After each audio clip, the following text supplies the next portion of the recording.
Ahmad waiting for more than 3 months, expecting Grand Prince final issue for peace and offer tribute.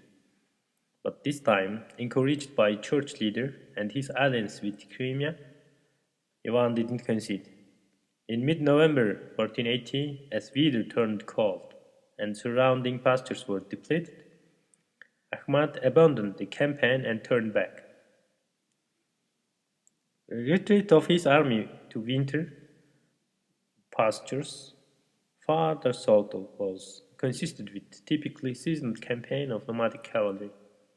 Winter campaigns did take place occasionally, of course, but they were usually narrowly targeted, brief, and feasibly only if horses were rested and had been well fed in preceding fall. Москвагийн ван найрамдлын хэлцээр байгуулахыг гүйж татвар төлнө гэж бодоод 3 сарын туршид хүлээсэн. Гэхдээ энэ удаа сүм хийдийн удирдагч нар болоод Кримийн холбоотнуудынхаа ачаар 3 дугаар Иван ван ийм зүйл үйлдэл хийгээгүй. 1480 оны 11-р сарын дунд дуур цаг агаар хүйтэрч эргэн тойрны бэлчээр талхлагдсан учраас Ахмад хаан байлдаан хийг санаархлаа орхиж буцаж явахаар шийдвэрлэсэн. Ингээд бүр алс өмнө зүгт байх өвлийн бэлчээр лүү түүний цэрэг ухран явсан. Энэ бол нүүдэлчдийн морин цэргийн хувьд өвлийн байлдаан бол улирлын чанартай байдаг. Өвлийн байлдаан мэдэж болдог. Гэхдээ өдрөөс өдөрт төвтөрч байгаа намрын улиралд дан хийхийн тулд маш сайн бэлт тарлуулсан морьдтой хаашаа довтлох зорилго маш тодорхой. Ингээ байлдааны ажиллагаа бол маш богино хугацаанд эрчтэй болдог. Тийм үед өвлийн байлдаан мэдээж тохиолдно. There could be another explanation for Ahmad's sudden retreat, however. It was not the first time that Ahmad had approached the Muscovite frontier only to retreat suddenly after plundering a few towns. That Muscovite chroniclers more than once attributed to divine intervention of might of Muscovite troops was usually provoked by news of a raid against the hordes Ulus, where women and children and herds were left defenseless. This was most common tactic in nomadic warfare. Indeed, some chroniclers reported that Ivan dispatched Russian troops and Tatar cavalry down Volga River to attack Ulus of Great Horde. It is also possible that news of the Nogais were about to attack these Ulus prompted Ahmad's speedy return. Яагаад Ахмад хаан цэргээ авч яаралтай ухран буцаж явах ёстой болсон бэ гэдгийг тайлбарлах өөр тайлбар байж болно. Энэ бол мэдээж Ахмадын хувьд Москвагийн хилийн хотуудыг гинт дайранд довтлсон анхны болоод зөвхөн тохиолдол байгаагүй. Москвагийн ондараалын бичигчнэр бол хэдийгээр энэ Москвагийн цэргийн сүр хүч гайхамшиг яруу алдар болгож тайлбарладаг ч гэсэн Ордын улсууд бол өөрөөр хэлбэл Ахмад хааны үлдээсэн ар гэр эхнэр хүүхэд адуу мал энэ үед бол хамгаалалтгүй байсан. Ингээд нүүдэлчдийн дунд бол ийм уулга хэлбэрийн байлдаан бол маш энгийн үзэгдэл. Яг үнэндээ бол зарим ондараалын бичигчнэр Оросын цэрэг 3 дугаар Иван ван болоод татарын морин цэрэг Волга голын дагуу их ордны улсууд руу довтлсон гэж мэдэгддэг. Энэ бол мэдээж боломжтой. Ингээд энэ үед бас Ногай нар Ахмад хааны ар гэрийг довтлохоор зэхэж байсан. Бараг довтолж эхэлж байсан. Тийм учраас Ахмад хаан цэргээ аваад яаралтай ухран явах шаардлагатай болсон байна. In early January 1481, Ahmad Khan perished in an engagement with Nogais led by Abak Khan. Abak's first act was to send an envoy to Moscow to inform the Grand Prince that Ahmad was dying. The envoy was generously rewarded by Ivan and sent back. the fact that Abu knew very well who would benefit from Ahmad's death and where he could be properly rewarded indicated that some previous agreement might have been reached between Moscow and Nogay. Indeed, 1538, Nogay Beg Yusuf would trace the root of Moscow-Nogay friendship to Nogay Beg Temür, who had been on the side of Ahmad Khan on the Ugra and who later assassinated Ahmad Khan because the friend with the white prince. 1481 оны 1-р сарын эхээр Абу хааны удирдсан Ногай нарын довтлохооны үеэр их ордны Ахмад хаан нас барсан. Абу хаан хамгийн түрүүнд Москвагийн ванд Ахмад хаан нас барсан тухай мэдээлэхээр элчээ илгээсэн. Москвагийн ван Иван элчийг найртайгаар талархалтайгаар хүлээж аваад шагнаж буцаасан. Энэ бол баримттай.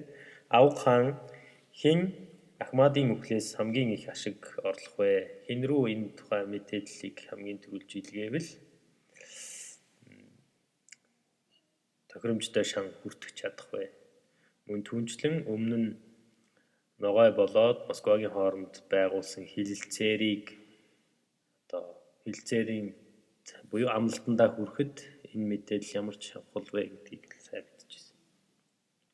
Яг үүндээ 1549 он Ногай Бэг Юсуф Москва Ногойн хоорондын найрамдлын харилцааны их үндэсийг бол тайлбарласан.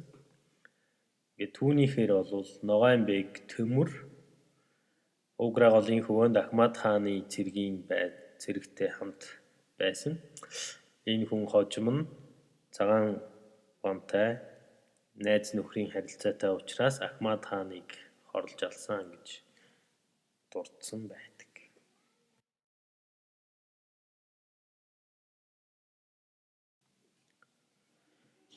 With the death of Ahmad Khan ended the last attempt by Great Horde to establish its authority over the entire territory of former Golden Horde.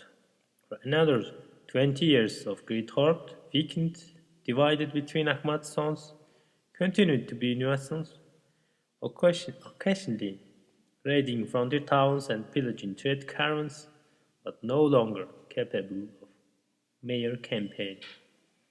Ivan permanently stopped paying tribute to Horde, and Mendigre proclaimed that Horde was no longer a threat to him. Ахмад хааны үхэлээр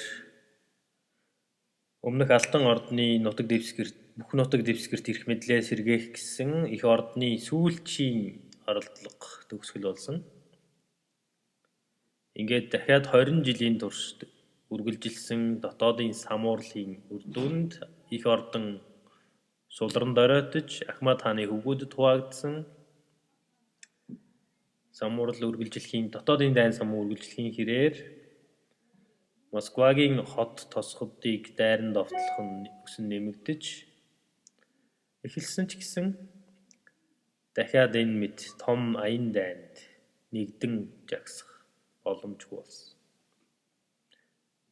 Ингээд Иван их ордонд татвар төлөхийг үрд зогсоосон. Кримийн хаан Менлигрэ их ордон түүний хувьд аюул занал байха болсон гэдгийг зарласан.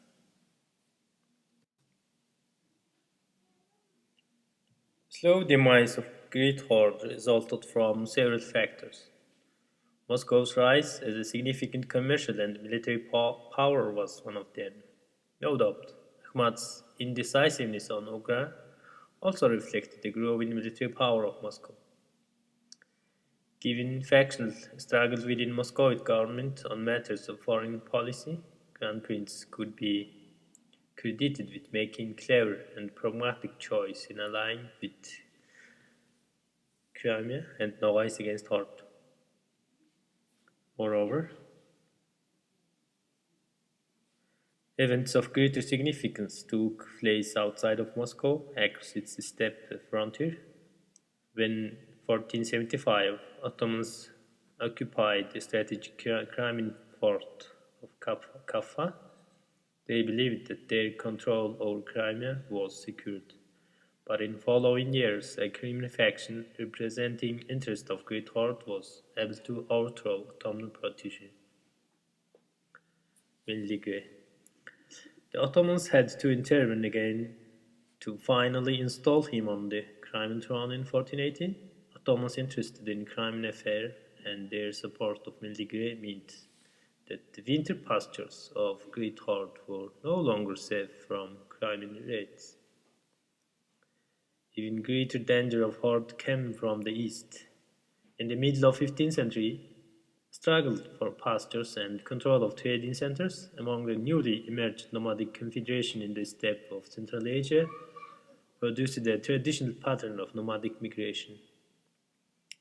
Under the pressure of Uzbek and Kazakh nomads, Nogais had to move farther west and seize the pastures of Great Horde.